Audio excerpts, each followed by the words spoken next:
So as I go through, I'm recording these videos one after another, if you can't tell. And it's kind of like somber going through these ones, so I apologize if I'm not being upbeat. But as I go through this, it's actually...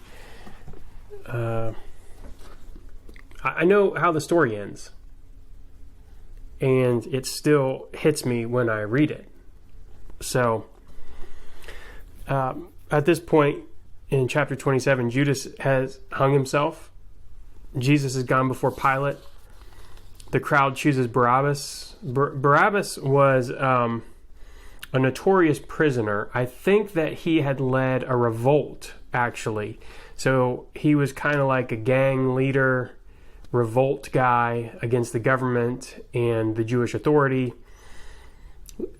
Probably a murderer. So some information there. And then Jesus is scourged and whipped. And this is a note on that. So Roman flogging was a horrifically cruel punishment. Those condemned to it were tied to a post and beaten with a leather whip that was interwoven with pieces of bone and metal, which tore through skin and muscle tissue, sometimes exposing bones and intestines. So if they flogged you, that's where the whole 40 minus 1 or 39 lashes came from, was if they did it 40 times, then your chances of dying were really great. Like it would literally just flay you open. And again, they did this out of efficiency.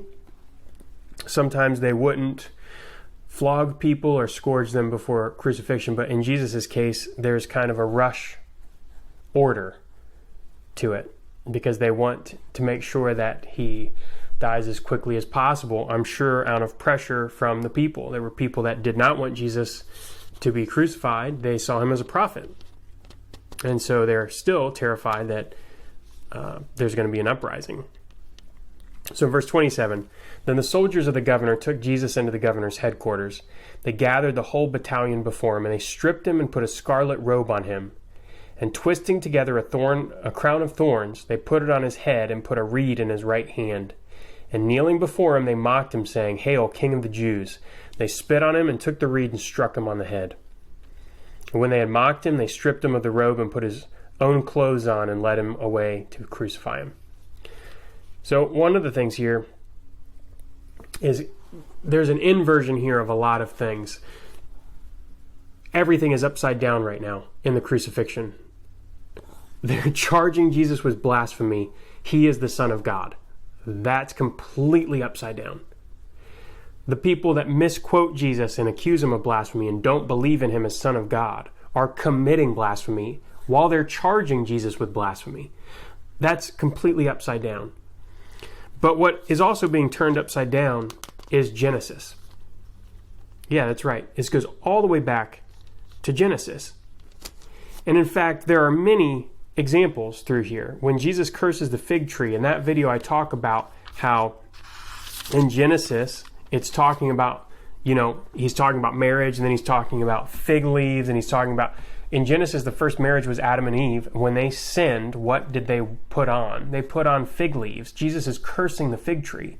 He's undoing that. They were no longer clothed with God's glory. They were clothed with fig leaves, and he curses the fig tree, and it withers and dies. This is hearkening back to Genesis. And here again, when they sin, the mark of their sin is that the world is going to produce thorns and thistles. So they're sent out of the garden. God, his first sacrifice is to protect humanity from the thorns and thistles. He kills animals and creates clothes of skins, right? These garments of skin. And this is a big thing.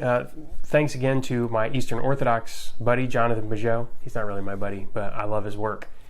But he points out the fact that these garments of skin are created by God. And when they're sent out, it's to protect them from the thorns and thistles. They were clothed in God's glory. God has to clothe them in animal skins. Here, this was seen as taking what was once glorious, the work that man was put here to do, and making it toilsome, right? It was a punishment to protect them from the punishment, God creates these garments of skin for the thorns. Here, Jesus is taking those thorns and putting them on his head as they're crucifying him, about to crucify him, as they're mocking him, calling him King of the Jews mockingly. He's taking what was seen as the shame of the fall, this thorns and thistles, as a symbol of that fall. He is wearing it as a crown of glory. So yes, it's a horrifically cruel thing to do. And at the same time, they really don't know what they're doing, do they? Because they're taking this symbol of fallen humanity, and Jesus is literally putting that on his head as a crown. He can take that horrible fall situation and glorify it. And that's what we're seeing here, is the reversal of many of the established patterns of the fall being reversed in the crucifixion. So after they put his own clothes on him, they led him away to crucify him. So in verse 32, as they went out, they found a man of Cyrene, Simon by name. They compelled this man to carry his cross. When they had came to a place called Golgotha, which means place of a skull, they offered him wine to drink mixed with gall. But when he tasted it, he would not drink it. And when they had crucified him, they divided his garments among them by casting lots. Then they sat down and kept watch over him. And over his head they put the charge against him, which read, "This is Jesus, the King of the Jews." Then 2 robbers were crucified with him, one on the right and one on the left. And those who passed by derided him, wagging their heads and saying, "You who would destroy the temple and rebuild it in 3 days, save yourself. If you are the Son of God, come down from the cross." So also the chief priests with the scribes and elders mocked him, saying, "He saved others, he cannot save himself. He's the King of Israel? Let him come down now from the cross, and we will believe in him. He trusts in God, let God deliver him now, if he desires him. For he said, 'I am the Son of God.'" And the robbers who were crucified with him also reviled him in the same way.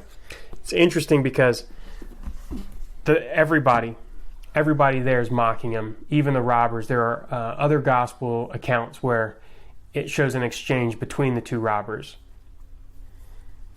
And in Matthew it says, "And the robbers who were crucified with him also reviled him in the same way."